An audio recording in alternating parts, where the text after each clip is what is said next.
Good afternoon, ladies and gentlemen. My name is Brian Allen, and welcome to this week's webinar presented by International Security Training. This week we are going to focus on hotel and resort theft investigations. And for those of you in the casino industry, casino security industry, it will pertain to you as well. So, without further ado, let's go ahead and get rocking and rolling. Today's agenda will cover three things. First, we're going to introduce the whole topic of theft claims in hotels and resorts. Then we're going to review the investigation steps, and we're going to keep it nice and basic. Obviously, I got to get through this thing in about 10 or 15 minutes.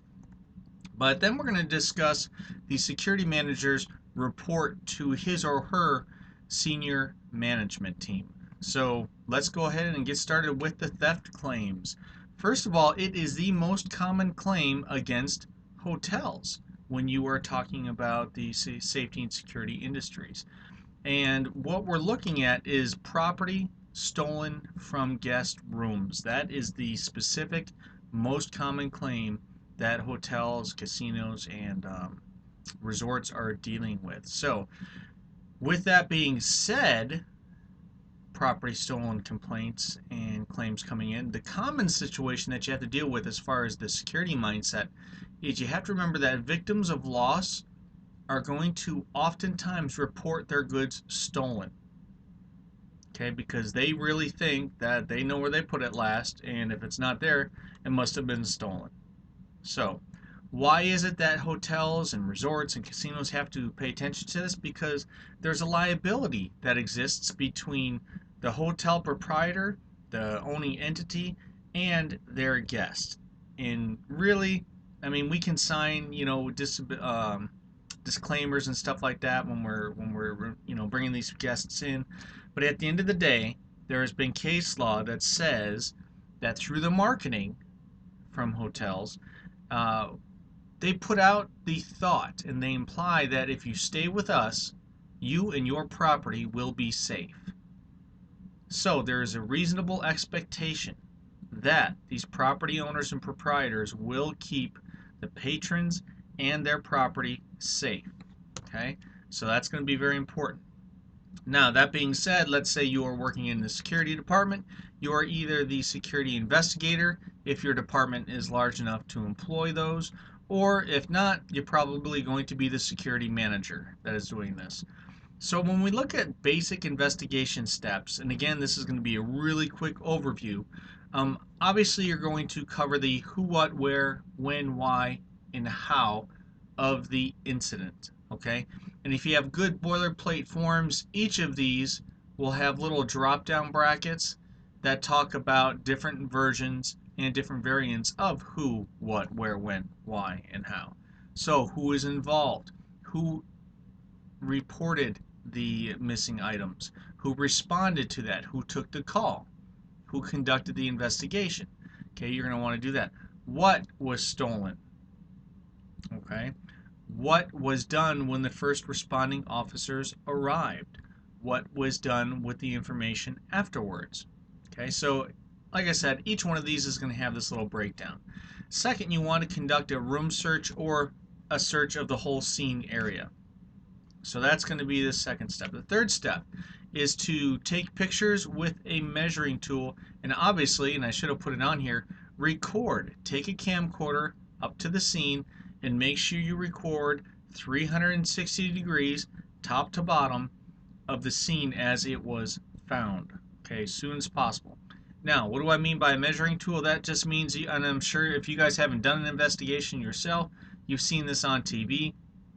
When a picture is taken of a knife, okay, you will often see a 12-inch ruler next to that knife for the picture.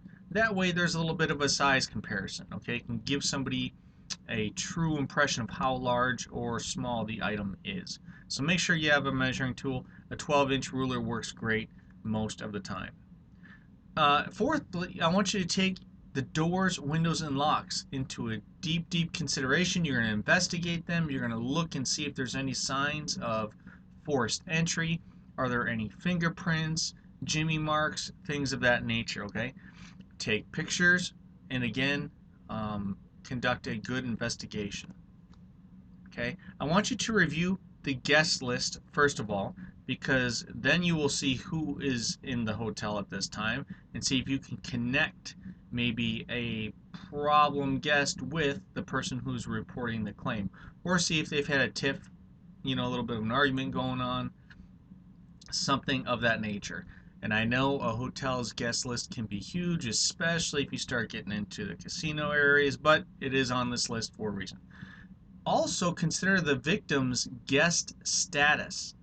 Okay, who reported this loss and whose items are they? Okay, if they are not a guest of the hotel's liability may be eliminated or be severely reduced. Okay, because there is no legal connection, there's no legal relationship between the reporting party and the hotel. So you're going to want to establish that as well. Obviously, we're going to want to interview the on-duty employees at a very minimum. If the investigation blows up into something a little bit bigger than normal, you will interview people who are friends of the on-duty employees, and that may include off-duty employees. So I hope that made sense, and I hope I didn't stutter that out too bad. I want you to search employee lockers for the items, okay? Do a reasonable search. Depending on what is missing will determine what areas of the lockers you're searching and how deep you go into that search. Okay? And then obviously you will file a police report. So once the investigator or the security manager has done these steps as appropriate at a minimum, now you are prepared to present your information. Who do we present it to? Well, we go to our senior management team. The previous slide was actually how we are going to gather all the facts as we can determine from this incident. Then we're going to present these findings to senior management. Who will make up that team? A lot of times it'll be the safety or the security director above the senior security manager. Okay, it might be a vice president or a president of that department. Oftentimes you're going to have human resources in there. You're going to have legal in there, risk management. There could be a lot of people on this senior management team. You're going to make recommendations based off of what you have found. Okay. Now, a lot of times the recommendations will get into dollar amounts. Do we pay the claims? Do we replace? Do we pay a dollar amount, or do we replace an item, or do we deny the claim, saying that we are not liable and here are the reasons why? So make your recommendations from the security standpoint. Now, a lot of courses, gosh, at least 3 courses I've taken in the last 20 years, always, they really kind of hammer down the fact that the senior security person is going to be the one who determines what action to be taken. I have never seen that, okay?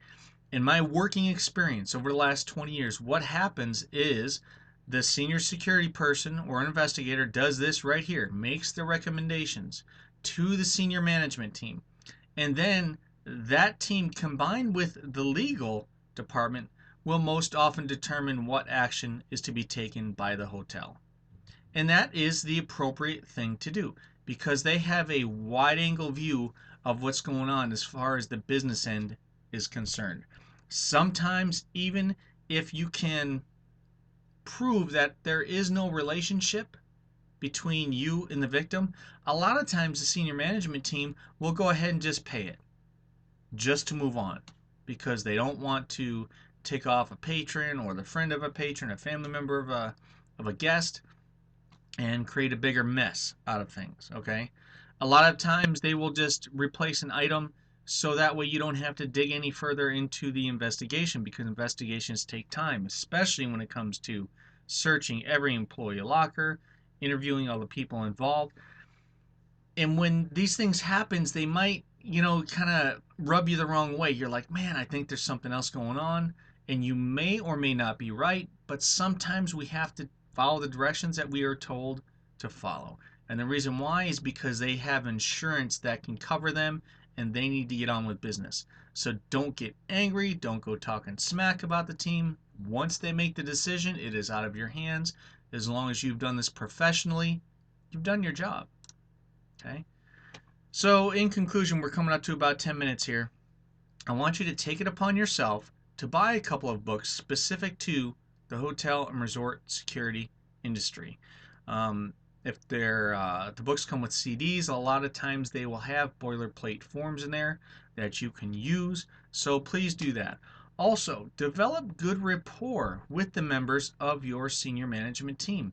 And the reason why I want you to do that is so that they're more willing to accept what you have to say, and they're more willing to move forward with your recommendations.